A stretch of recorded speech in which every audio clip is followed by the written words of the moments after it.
Schools में बहुत ज़्यादा चलन है, अब इधर भी ऐसा ही चलन है। हम लोग ग्रेड पे बहुत कंसंट्रेट करते हैं। हमें 100 में से 90, 95, 98 नंबर चाहिए होते हैं। जब भी सब पेरेंट्स को लगता है कि बच्चे बहुत अच्छी परफॉर्म कर रहे हैं। मैं नहीं बोलता हूं कि ये बुराई है, बिल्कुल नहीं बोलता हूं मैं बुराई है, लेकिन मेरा ये कहना है कि आप इस विषय में सोचें कि क्या उन पर कुछ, बहुत छोटे बच्चे हैं, अगर इसी स्टेज पर इतना स्ट्रेस होगा, उनके ब्रेन पे इतना स्ट्रेस होगा कि उन्हें 90% लाने हैं, 95% लाने हैं, तभी वो अच्छे स्टूडेंट बन पाएंगे।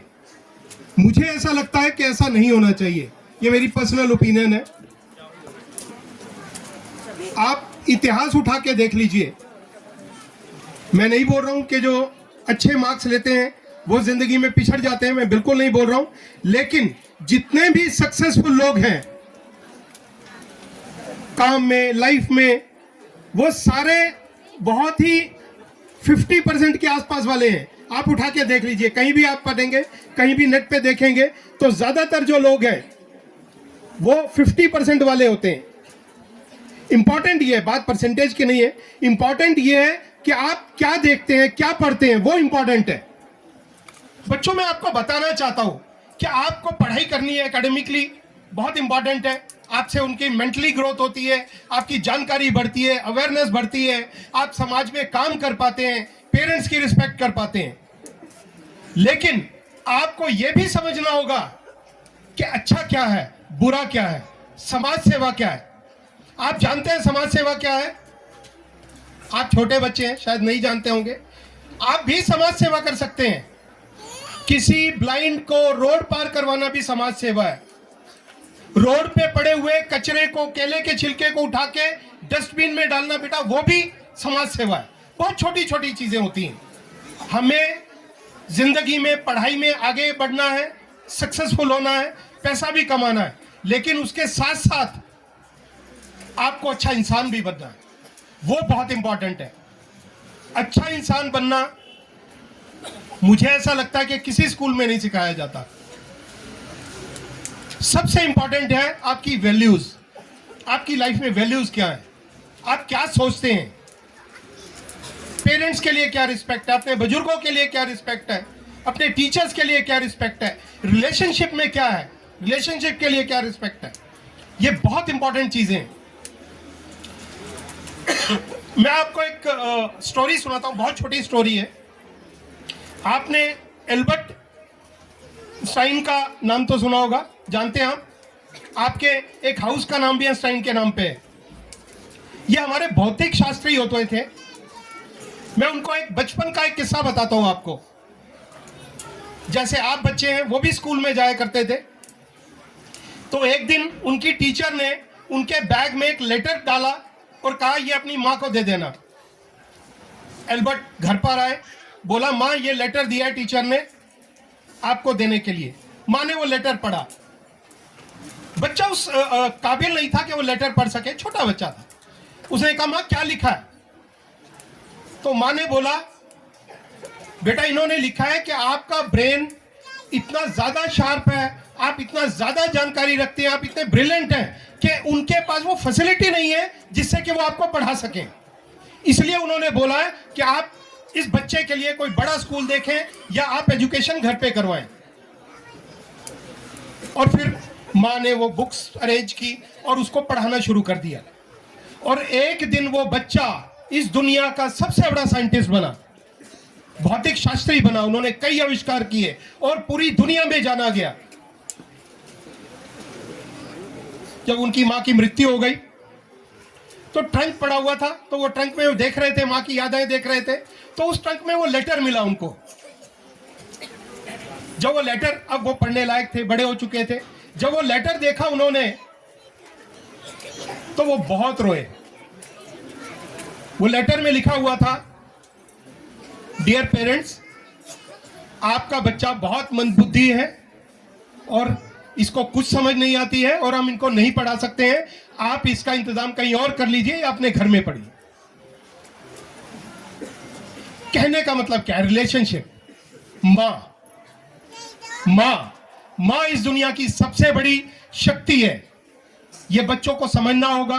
बच्चे जानते हैं वही माँ थी एल्बर्ट की जिसने उसको उस लेटर में क्या बताया, और इसी वजह से वो साइंटिस्ट बन पाया। अगर उसको माँ उस दिन बता देती कि नहीं आप मंदबुद्धि हो और आप नहीं पढ़ पाओगे, तो शायद वो ग्रो नहीं कर पाता अपनी जिंदगी में। ये माँ ही है जिसको अपने बच्चे को जान से भी ज्यादा लगाव रखती है, उसके लिए कुछ भी करने को तैयार रहती है। यही है मेरा कहने का मतलब कि रिलेशनशिप, बच्चों हमें पढ़ाई के साथ साथ रिलेशनशिप को भी समझना है। हमारे भाई हैं, हमारे पेरेंट्स हैं, सबको समझना है। उसी हिसाब से आप ग्रो करेंगे, उनसे ही सीख पाएंगे। आप जानते हैं बच्चों, हमारे शहर में, हमारे क्षेत्र में ड्रग्स का बहुत चलन हो गया है। हमारे पूरे क्षेत्र में, कोटली की बात करें, हर चौथे पांचवें घर में ड्रग एडिक्ट हो गया है, और बहुत छोटे छोटे बच्चे हैं जो एडिक्शन में पड़ते जा रहे हैं। और हमें बहुत चिंता है, मुझे बहुत चिंता है इसकी कि क्या भविष्य होगा हमारे बच्चों का अगर वो एडिक्शन में आ जाएंगे। कैसे करेंगे हम? मैं आप सब बच्चों को एक बात बताना चाहता हूं कि हमेशा एक चीज याद रखें, कभी भी आप छोटे बच्चे हैं, आप मेरी बात ध्यान से सुने, आपने कभी भी किसी अननोन व्यक्ति से जिसको आप जानते नहीं है उनसे कोई चीज नहीं लेनी है, ना खाने की लेनी है, ना टॉयज लेने, कुछ नहीं लेना उनसे। ऐसा करेंगे आप? हाँ या ना में जवाब दो।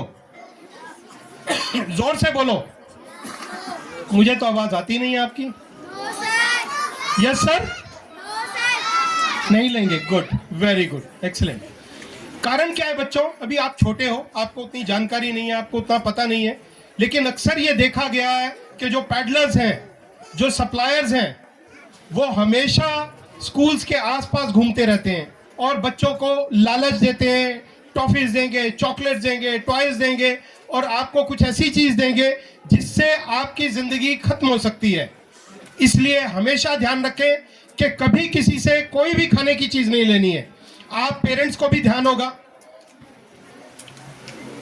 दो तरह के टच हमें बताए जाते थे स्कूल में, एक बैड टच, एक गुड टच। गुड टच होता है जो पिता अपनी पुत्री को टच करता है, वो गुड टच है। माँ टच करती है, कोई क्लोज रिलेशन में टच करता है, उसको गुड टच बोला जाता है। स्पेशली बच्चियों की बात कर रहा हूं मैं। और बैड टच होता है, बच्चों आपने ध्यान रखना है, बैड टच से बचना है। कोई भी आपको अगर टच करता है जिसको आप नहीं जानते हैं, तो शोर मचाना है, उधर से भाग जाना है, उधर नहीं खड़े होना है। बच्चियों ये हमेशा ध्यान रखना है, बैड टच से बचना है। कोई भी जानकार हो उसको टच करता है वो, तो वो गुड टच है, और जो जानकार नहीं है, जिसको आप नहीं जानते हैं, अगर वो आपको टच करता है तो वो बैड टच है। हमेशा ध्यान रखना आपने। ये जो ड्रग्स है उसमें कहीं ना कहीं पे मुझे ऐसा लगता है कि हम भी डायरेक्टली इनडायरेक्टली इन्वॉल्व है, जाने में अनजाने में। मैं आप सब पेरेंट्स को एक रिक्वेस्ट करना चाहता हूं, खासकर टीचर्स को भी करना चाहता हूं, बच्चों को कभी भी स्कूल जाते वक्त कैश ना दें। कुछ भी खाने के लिए, कोई भी चीज खरीदने के लिए कैश ना दें। और टीचर्स को भी मैं आग्रह करूंगा कि बच्चों का अगर आपको ऐसा लगता है कि कोई कैश कैरी कर रहा है, जेब में कुछ कैश लाया है, तो वो उससे ले ले और उनके पेरेंट्स को वापस कर दें। आप बहुत ही जागरूक पेरेंट्स हैं, जागरूक माताएं हैं, आपको ये हमेशा ध्यान रखना है कि बच्चों को कैश ना दें। कई बार ऐसा देखा गया है कि बच्चे उस कैश से कुछ ऐसी चीज खरीद लेते हैं जो नशे की होती है, और वो शुरुआत हो जाती है। ये शुरुआत जो है बीड़ी, सिगरेट, शराब, इन सब चीजों से भी होती है, फिर अंत में जाके वो ड्रग्स लेना शुरू कर देता है। मैं अपनी बहनों को ये बताना चाहता हूँ, सब बच्चों की माताओं को बताना चाहता हूँ कि आप हमेशा ध्यान रखें कि बच्चे की सोसाइटी में कौन बच्चे हैं। क्या वो बच्चे उससे उम्र में बहुत ज्यादा बड़े तो नहीं है, या वो बच्चे बिगड़े हुए तो नहीं है। आप ध्यान रखें, अक्सर ये देखा गया है कि बच्चे उसी की बात मानते हैं जो उसके क्लोज रिलेशन में नहीं होते हैं। माँ बोलेगी तो वो बोलेंगे नहीं, ये तो बोलती रहती है, इसकी कोई परवाह नहीं। पर वही बात अगर बाहर का कोई बच्चा या बाहर का कोई आदमी बोलेगा तो उसको तुरंत मान लेते हैं। ये बच्चों की एक टेंडेंसी है, एक सोच ऐसी है। तो हमेशा ध्यान रखें कि उसकी सोसाइटी में कौन लोग हैं, किधर रहते हैं, क्या करते हैं, आपकी जानकारी में है, कहीं बिगड़े तो नहीं हुए हैं। ये हमेशा ध्यान रखें। आप सब लोग माताएं जानकार हैं। मैं आपको एक चीज बताना चाहता हूं। हमेशा मैंने एक चीज देखी है कि हमारे क्षेत्र में कोई बच्चा एडिक्शन में आता है तो पूरे क्षेत्र को, आस पड़ोस को पता होता है, लेकिन उस परिवार को नहीं पता होता। ऐसा है या नहीं? मैं बच्चों की माताओं से पूछना चाहता हूं, जोर से बोले, ऐसा होता है या नहीं होता है? ये बहुत गलत बात है।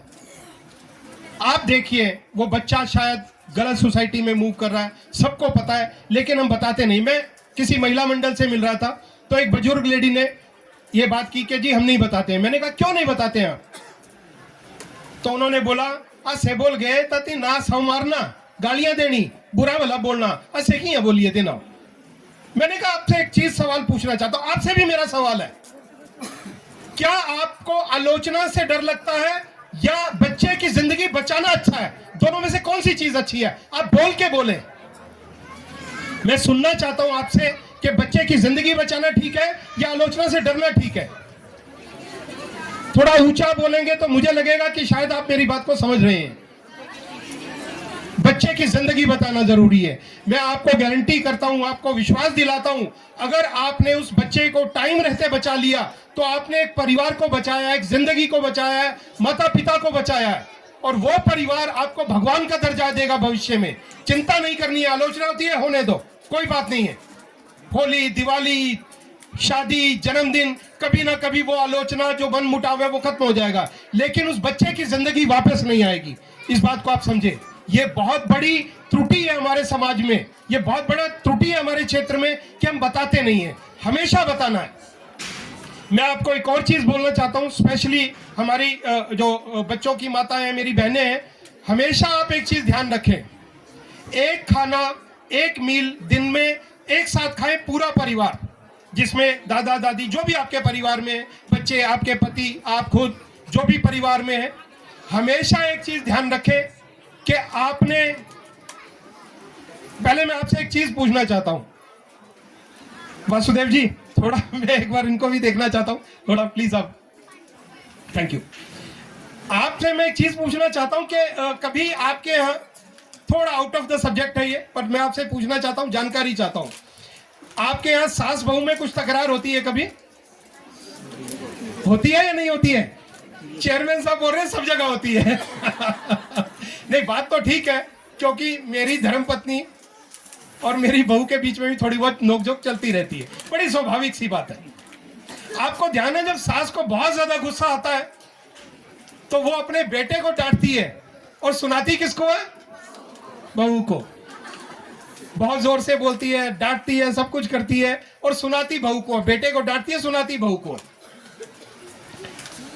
वैसा ही आपने करना है उस वक्त जब आपका बच्चा आपके साथ डिनर कर रहा है, लंच कर रहा है, जो भी आप मील खा रहे हैं, आपने अपने पति से बात करनी है। कहना जी, आपको पता है वो मंडी में एक बच्ची की डेथ हो गई, और बाद में जब चेक किया तो वो ड्रग्स लेती थी।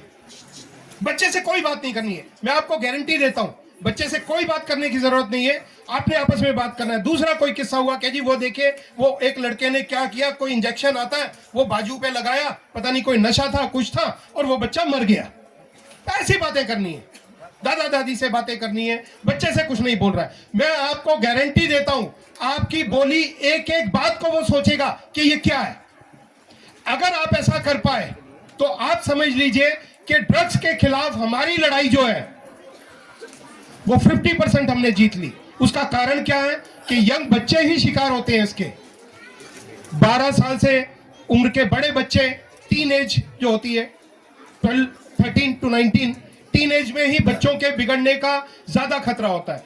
आपने जागरूक बनना है, बच्चों को इस ढंग से समझाना है। मैं आपको एक अपना खुद का किस्सा बताता हूं। जब मैं अपनी एजुकेशन पूरी की, मैं काम पे लगा, जब मैं शाम को घर आता था तो मेरी माँ मुझे ऊपर से नीचे तक 3 बार देखती थी। मुझे बहुत बुरा लगता था, क्यों देखती है ऐसा? मैंने एक बार पूछने की भी कोशिश की, आपको क्या लगता है कि मैं कुछ गलत काम करके आया हूं, या आप ऐसे क्यों देखते हैं मुझे घूर के? वो कुछ नहीं बोलती थी, बस देखती थी। उसके बाद खाना वाना जो भी होता था। आपको पता है वो क्यों देखती थी मुझे? आप कहेंगे आपकी माँ आपको देखती थी, हमें कैसे पता? बट मैं जानना चाहता हूं, आपको जानकारी है वो क्यों देखती थी? मैं बताता हूं। आपके पति, बताने से पहले एक और सवाल करता हूं, शायद आपको पता चल जाए, एक और हिंट देता हूं मैं। आपके पति जब शाम को घर पर आते हैं, आप उनको देखती हैं, तो सच सच बताना, पति तो इधर है नहीं आपके, तो डरने वाली कोई बात नहीं है, सच सच बताइएगा कि आपके पति पूरा दिन में क्या करके आए, आपको पता रहता है या नहीं पता रहता है? जोर से बोले, हाँ या ना। आवाज नहीं आ रही, डर रही है, इसका मतलब पता रहता है या नहीं? पता रहता है। उसका कारण है, मैं बताता हूं आपको वो क्यों पता रहता है आपको। ईश्वर ने, गॉड ने हमें 5 सेंसेस दिए हैं, हर इंसान को दिए। 5 सेंसेस हर इंसान को दिए, 5 इंद्रियां हर इंसान को दी हैं। आपको महिलाओं को 6 सेंस दिए, 6ठी इंद्री दी है। अगर सरल भाषा में बोलूं तो आपके दिमाग के पीछे उन्होंने एमआरआई स्कैनर लगाया है, एमआरआई मशीन लगाई है, आपको जानकारी हो जाती है।